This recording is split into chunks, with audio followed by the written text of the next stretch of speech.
प्रियमित्राणि नमस्कारः। संस्कृतभारत्याः पत्राचारद्वारा संस्कृतम् इत्यस्मिन् पाठ्यक्रमे भवतां पुनरेकवारं स्वागतम्। अद्य वयं षष्ठपाठस्य तृतीयं भागं पठिष्यामः। शीर्षकः वर्तते सुभाषितानि इति। मित्राणि, अत्र प्रथमः श्लोकः वर्तते। तं श्लोकं वयं पठामः। भवन्तः अनुगायन्तु। पादपानां भयं वातात्, पद्मानां शिशिरात् भयं, पर्वतानां भयं वज्रात्, साधूनां दुर्जनात् भयम्। अत्यंत उत्तमः एषः श्लोकः। भयार्थम् एतत् बोधयति, जगति सर्वेषां भयः भवति इति अस्य अभिप्रायः भवति। इदानीम् आदौ वयम् अस्य श्लोकस्य पदविभागं कुर्मः। यद्यपि अयं श्लोकः अत्यन्त सरलः, पदच्छेदस्य अथवा पदविभागस्य आवश्यकता अत्र न दृश्यते। यहाँ पर पदविभाग की आवश्यकता नहीं प्रतीत हो रही है। फिर भी जब हम पदच्छेद करते हैं तो केवल शब्दों का पदच्छेद नहीं होता है, शब्दों को कैसे लिखना है पदच्छेद के अंतर्गत यह भी हमें जानना होता है। जैसे कि पादपानाम, जब हम श्लोक का पदच्छेद करेंगे तो हम इसे पादपानाम भयम वातात् पद्मानां शिशिरात्। अत्र बहु सरलमस्ति, अतः एवमेव शिशिरात् अत्र दकारस्य तकारः। भयं स्वतन्त्रमस्ति, पर्वतानां तथैव भयं, तदनन्तरं वज्रात्, साधूनां, दुर्जनात् भयम्। अत्र विभागः कुर्मः। जनात् अनन्तरं भयम्। इत्येवं प्रकारेण अस्माभिः पदच्छेदः क्रियते श्लोकस्य पदानां।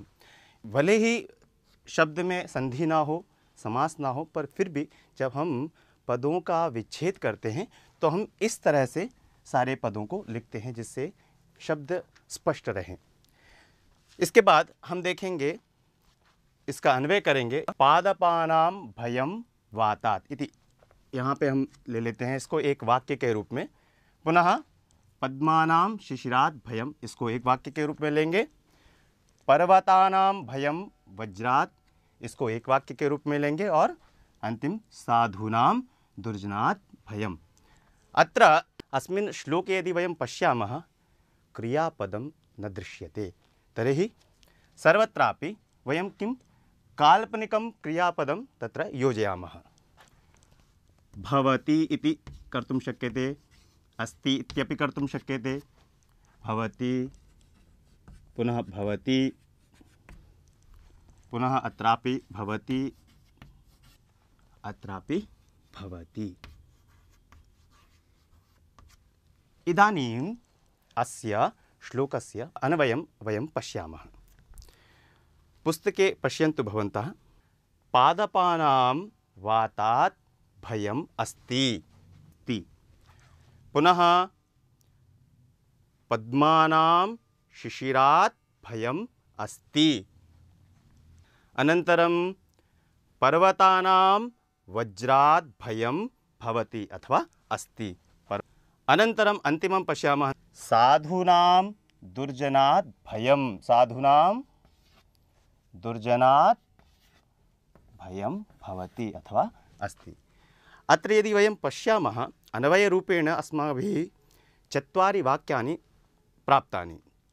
पादपानां वातात् भयमस्ति, पद्मानां शिशिरात् भयमस्ति, पर्वतानां वज्रात् भयम् अस्ति, साधूनां दुर्जनात् भयम् अस्ति। इदानीं वयम् अन्वयाधारेण अन्वयार्थं पश्यामः। प्रथमं पदं वर्तते पादपानां, षष्ठी विभक्तिः बहुवचनरूपमिदं। पादपानाम् अर्थात् वृक्षाणां, वातात् अर्थात् वायुतः, अत्र पंचमी विभक्ति एकवचनं। पुनः भयम् अर्थात भीतिः, डर इत्यर्थः। पद्मानां, कमलानां, कमलपुष्पाणां, शिशिरात् अर्थात हिमकालकारणात्। शिशिर अत्र ऋतुः वर्तते, शिशिर ऋतौ एव हिमपातः भवति, अतः शिशिरात् इति उक्तम्। पुनः भयं भीतिः। पर्वतानाम् अर्थात गिरीणां, वज्रात् अर्थात इंद्रस्य, वज्रायुधात्, इंद्र के वज्र आयुध को अर्थात इंद्र के पास में जो विशिष्ट शस्त्र है उसे वज्र के नाम से जाना जाता है। तो वज्रात् भयम अर्थात भीति ही। साधुनाम, साधुनाम अर्थात सत्पुरुषाणाम अथवा सज्जनानाम। दुर्जनात् अर्थात दुष्ट जनतः, दुर्जन लोगों से, यह अर्थ हुआ। पुनः भयम अर्थात भीति ही भवति अथवा अस्ति। एवं प्रकारेण अत्र प्रायः श्लोकस्य तात्पर्यार्थः अपि स्पष्टः एव, परन्तु तत्र किञ्चित् वक्तव्यमस्ति। इन्द्रस्य, गिरीणां, पर्वतानां भयं वज्रात्। वज्रात् पर्वतानां भयम् इति कथनेन पर्वतों को वज्र से डर लगता है, ऐसा क्यों? तो पहले कहा जाता था कि पर्वतों के भी पंख हुआ करते थे और वे उड़ा करते थे। तो किसी कारणवश, किसी कथा अंतर के अनंतरम इंद्र ने वज्र से उनके पंख काट दिए, तब से पर्वतों को इंद्र के वज्र से डर लगने लगा। इस प्रसंग के होते हुए यहाँ पर इस वाक्य को रखा गया है। तो अब हम इसका तात्पर्य अर्थ देखेंगे। दृढ़मूलाः अपि वृक्षाः वेगयुक्तस्य वायोः कारणतः पतनं प्राप्तुम् अर्हन्ति। जिन वृक्षों की जड़ें अत्यंत दृढ़ हैं, वैसे वृक्ष भी जब तेज हवाएं आती हैं तो गिर जाते हैं। अतः वृक्षाणां वायुतः भयम् अस्ति। वृक्ष वायु से डरते हैं। यदि हिमपातः भवति तर्हि कमलं नष्टं भवति भविष्यति। इसका अभिप्राय यह है कि जब हिमपात होता है तब कमल, क्योंकि वह कमल के फूल अत्यंत कोमल होते हैं और हिमपात से वे नष्ट हो जाते हैं, इसलिए कमल के पुष्प हिमपात से डरते हैं। शिशिर ऋतौ हिमपातः भवति खलु, अतः कमलानि शिशिर ऋतुतः भीतानि भवन्ति। पूर्वं पर्वतानां पक्षाः आसन् इति इंद्रः तान् पक्षान् कर्तितवान् इति च कथा श्रूयते। जैसे मैंने आपको पहले बताया कि पहले पर्वत उड़ा करते थे और उनके पक्षों को इंद्र ने अपने वज्र से काट दिया था, तब से पर्वत इंद्र के वज्र से डरने लगे।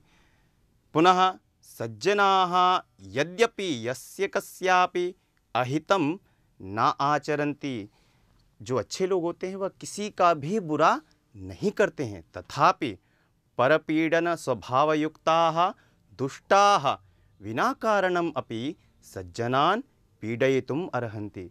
बिना किसी कारण के दुष्ट लोग, जो बुरे लोग होते हैं, वे सज्जन पुरुष को परेशान करते हैं, उनको पीड़ा पहुंचाते हैं। अतः सज्जनाः दुष्टजनेभ्यः भीताः भवन्ति। इसी कारण से जो अच्छे लोग होते हैं वे लोग बुरे लोगों से डरते हैं। इसलिए इस श्लोक का तात्पर्य अर्थ यह है कि एवं लोके एकैकस्यापि एकैकविधं भयं भवति एव। इस संसार में प्रत्येक मानव का कोई ना कोई भय होता ही है, ऐसा श्लोक का अभिप्राय है। इस श्लोक में एक अत्यंत विशिष्ट बात यह है कि जब आप देखेंगे तो वातात्, शिशिरात्, वज्रात्, दुर्जनात्, इन चारों पदों में पंचमी विभक्ति का प्रयोग किया गया है। और पंचमी विभक्ति का प्रयोग यहाँ पे करने से यह आशय निकलता है कि भय के अर्थ में जब हम कहने वाले हों, जिससे कोई डर के अर्थ की बात कहना हो, तब वहाँ पर पंचमी विभक्ति का प्रयोग सदैव होता है। जैसे चोरात भयम, चोर से भय, इस प्रकार के उदाहरण आपने व्याकरण शिक्षण में पढ़े हैं। तो मित्रों, इस प्रकार इस श्लोक का यह तात्पर्यार्थ और विशिष्टार्थ हमने जाना। अब हम एक और अन्य महत्वपूर्ण श्लोक पढ़ेंगे। द्वितीय श्लोके यथा वयं पश्यामः तर्हि बहु उत्तमा चर्चा कृता वर्तते। संसारे त्रिविधजनाः भवन्ति, यथा अधमाः, मध्यमाः, उत्तमाः। ते किं किम् इच्छन्ति इति बोधयति अयं श्लोकः। अधुना पूर्वं श्लोकं पठामः। अधमाधनमिच्छन्ति धनमानोतु मध्यमाः उत्तमामानमिच्छन्ति मानो हि महतां धनम्।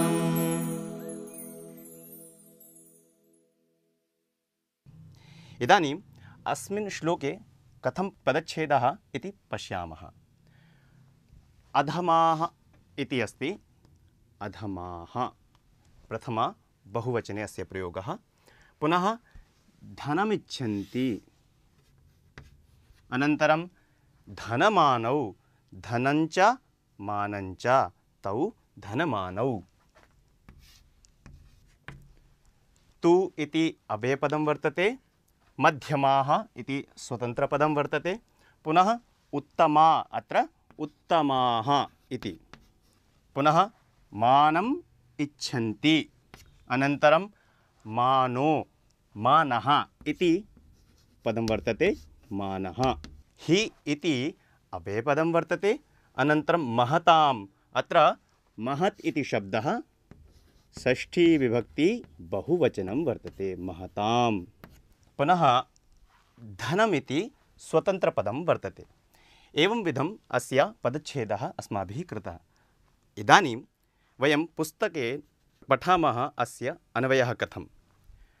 अधमाः धनम् इच्छन्ति, पुनः मध्यमाः तु धनमानौ इच्छन्ति इति अत्र अन्वयः करणीयः।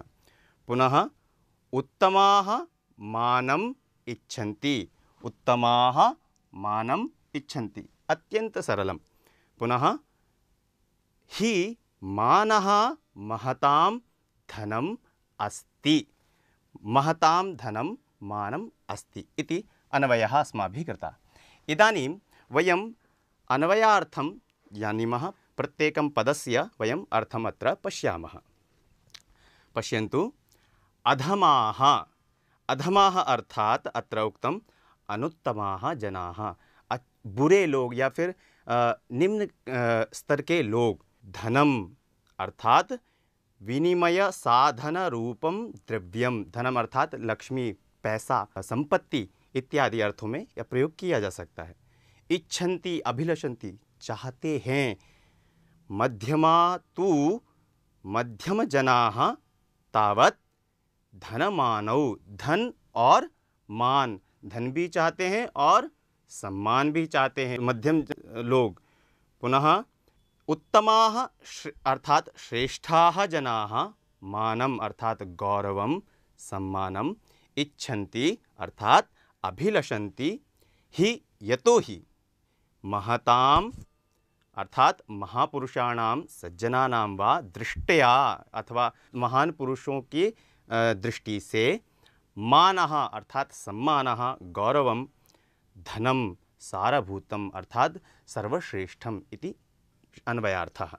इदानीं वयं तात्पर्यार्थः अत्यन्त स्पष्टः एव वर्तते, तथापि वयम् एकवारं पठामः।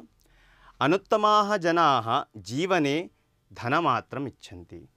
जो लोग अनुत्तम होते हैं, या जीवन के स्तर के तीन पुरुषों के बारे में हमने जैसे जाना कि कुछ लोग अधम होते हैं, कुछ लोग मध्यम स्तर के होते हैं, कुछ लोग श्रेष्ठ होते हैं। उनमें से जो सबसे नीचे के स्तर के लोग होते हैं, वे लोग केवल धन को ही महत्व देते हैं जीवन में। धन संपदाम एव तेषां जीवनस्य लक्ष्यं भवति, एतादृशं जीवनं कदापि श्लाघ्यं न भवति। और जो अपने जीवन में केवल धन को ही महत्व देते हैं, वैसे लोगों का जीवन की कोई श्लाघ्या नहीं होती। मध्यम जनाः धनं मानं च इच्छन्ति। ये मध्यम स्तरीयाः जनाः भवन्ति, ते धनसम्पत्ति इच्छन्ति एव, मानं सम्मानमपि इच्छन्ति खलु। धनेन सह मानमपि ते इच्छन्ति इत्यतः तेषां जीवनं निन्द्यं न भवति चेदपि अति प्रशस्तं तु न इति।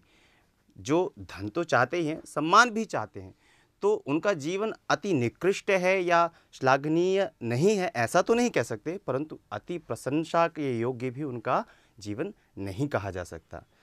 तर्हि अग्रे पठामः। महापुरुषाः सदापि मानम् एव इच्छन्ति। ये उत्तमाः जनाः भवन्ति ते सर्वदैव सम्मानस्य अपेक्षां कुर्वन्ति। किमर्थं खलु? ते धनं तृणसमानं भावयन्ति। वे लोग धन को, संपत्ति को तुच्छ मानते हैं, तृण के समान, अच्छा तिनके के समान मानते हैं। मानम एव धनम भावयन्ति, और सम्मान को ही वे वास्तविक धन मानते हैं। मान धनानाम तेषाम जीवनम एव उत्कृष्टम भवति, और सम्मान रूपी धन से ही वह अपने जीवन को अत्यंत उत्कृष्ट और श्रेष्ठ बनाते हैं। तो मित्रों, जीवन में मान सम्मान का ही सबसे ज़्यादा महत्व होता है, और जो मान सम्मान को ही वास्तविक धन मानता है उसका जीवन श्रेष्ठ जीवन होता है। ऐसा इस श्लोक के द्वारा हमने जाना। आगे भी हम इस प्रकार के अच्छे अच्छे श्लोकों को लेकर आपके सामने उपस्थित होंगे। धन्यवाद।